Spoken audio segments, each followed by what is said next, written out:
तर बघा, मी सातत्याने हेच सांगतोय, DGCA मध्ये अनेक असे अधिकारी जे भ्रष्ट आहेत. हा जो डेप्युटी डायरेक्टर आहे, ज्यांना आजच सीबीआयने पकडलं, तर एअरवर्दीनेस एखाद्या विमानाला द्यायचा अधिकार या अधिकारीकडे होता. विमान हे उडू शकतं का शकत नाही, हे जे सर्टिफिकेट एअरवर्दीनेसचं असतं, तर हा अधिकारी त्या ठिकाणी द्यायचा. आणि तोच जर भ्रष्टाचार करत असेल, तर जे विमानं एअरवर्दी नाहीत अशांना सुद्धा परवानगी दिली असावी. पण हा एक छोटा मासा आहे. मोठे मासे तसेच अजून त्या ठिकाणी आहेत. माझं हेच म्हणणं होतं की VK सिंग हा पोचलेला माणूस आहे. म्हणजे दुर्दैव असं, महाराष्ट्रातले प्रमुख जे नेते आहेत, हे सुद्धा या चिरकुट VK सिंग सारख्या माणसाला का घाबरतात? VK सिंग उद्या जाऊन अनेक लोकांची नावं घेऊन म्हणून घाबरता का? आता हा VK सिंग जर DGCA मध्ये एवढा पोचला असेल, आता सीबीआयलीच एक छोटीशी कारवाई केल्यानंतर त्यांना भ्रष्ट अधिकारी तिथं सापडला. मग असे अनेक भ्रष्ट अधिकाऱ्यांना हाताशी धरून अजितदादांचा ऍक्सिडेंट जो झाला होता, नाही तर घातपात झाला होता, त्याचे जे सर्व पुरावे हे क्लीनअप, नाहीतर ते पुरावे संपवण्याचा नाहीतर नष्ट करण्याचं काम अधिकाऱ्याला हाताशी धरून हा VK सिंग करेल, हे सातत्याने आम्ही सांगतोय. पण दुर्दैव असं आमचं कुणीच त्या ठिकाणी ऐकत नाही. आम्ही म्हणतोय दादांची सीबीआयकडनं चौकशी झाली पाहिजे, दादांच्या ज्या अपघाताची. पण 60 दिवस झाले सुद्धा त्या बाबतीत कुणी साधा शब्द सुद्धा काढत नाही. आणि या ठिकाणी सीबीआय स्वतःहून कारवाई तिथं करते.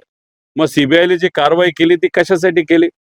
असं आहे का की डिलिमिटेशनचा जे काही बिल काल आलं होतं, त्या बिलाला चंद्रबाबू नायडूची जी पार्टी TDP आहे, ती तशी दक्षिण भारतातली येते, तर त्यांनी तिथं पाठिंबा द्यायचा म्हणून मुद्दामून सीबीआयने आत्ताच तिथं कारवाई केली. आणि लगेचच तुम्ही बघितलं असेल की तिथं चंद्रबाबू नायडू जे TDP आहेत, त्यांनी समर्थन केलं या डिलिमिटेशन कायद्याचं, जे खरं तर त्यांच्या आणि त्या भागातल्या सर्व राज्यांच्या विरोधातला त्या ठिकाणी कायदा आहे. मग सीबीआयचा वापर फक्त चंद्रबाबू नायडूंना घाबरवण्यासाठी आणि त्यांच्या अधिकाऱ्यांना अडचणीत आणण्यासाठी आणि त्यांचा जो मंत्री आहे, जे नातेवाईक आहेत, राममोहन नायडू यांना घाबरवण्यासाठी केला का? हे असं ज्या काही गोष्टी होत असतील ते चुकीचं आहे. पण याच्या बाबतीतली बरीच काही माहिती आमच्याकडे आलेली आहे. पुढच्या काही दिवसांमध्ये ती अधिकची माहिती नक्कीच आपल्या सर्वांसमोर मी आणेल. बारामतीच्या निवडणुकीचा दाखल झालेला होता या संदर्भात, तो हँडओव्हर झाला का? त्याच्या संदर्भात काय सुनावणी झाली आणि याला जोडूनच चौकशी सुरू आहे. याला जोडूनच आता बारामतीची पोटनिवडणूक होते. मुख्यमंत्री उपमुख्यमंत्री त्या निमित्तानं प्रचारासाठी प्रचारात आहेत. काँग्रेसनं सुद्धा ही भूमिका व्यक्त केली होती की बिनविरोध करायचा असेल तर एक गुन्हा दाखल करून घ्या, तपास करायचा.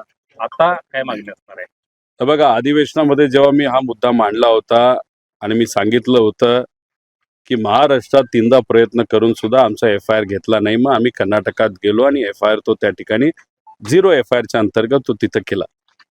एक प्रोसिजर आपण सर्वांनी समजून घेतली पाहिजे. कर्नाटकाच्या एका साध्या पोलीस स्टेशनला कुठलाही कॉन्टॅक्ट नसताना तिथं गेल्यानंतर तिथल्या साध्या SHO नाही तर PIली आमचा FIR घेतला. तो FIR काय लगेच तसाच ट्रान्सफर केला जात नाही. तो तिथे असणाऱ्या लोकल कोर्टात जातो. लोकल कोर्टाकडनं परवानगी करून तो DGP कर्नाटकाकडे गेला आणि तिथून मग आपल्या महाराष्ट्राकडे आला. मग अधिवेशनात बोलत असताना मला सांगण्यात आलं, नाही तर माझ्याबद्दल बोलत असताना सांगितलं मी महाराष्ट्राची बदनामी केली. मी कुठेही महाराष्ट्राची बदनामी नाही केली.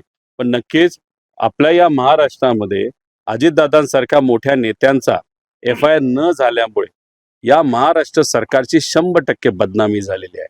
एवढ्या मोठ्या नेत्याचा FIR साधा होत नसेल तर सामान्य लोकांचा काय असा प्रश्न निर्माण होतो. आणि तिथं उत्तर देत असतात. ठीक आहे, त्याला मी उत्तर दिलं आणि त्याला उत्तर देत असताना मुख्यमंत्री साहेबांनी सांगितलं आम्ही CID कडे तो त्या ठिकाणी FIR पाठवू.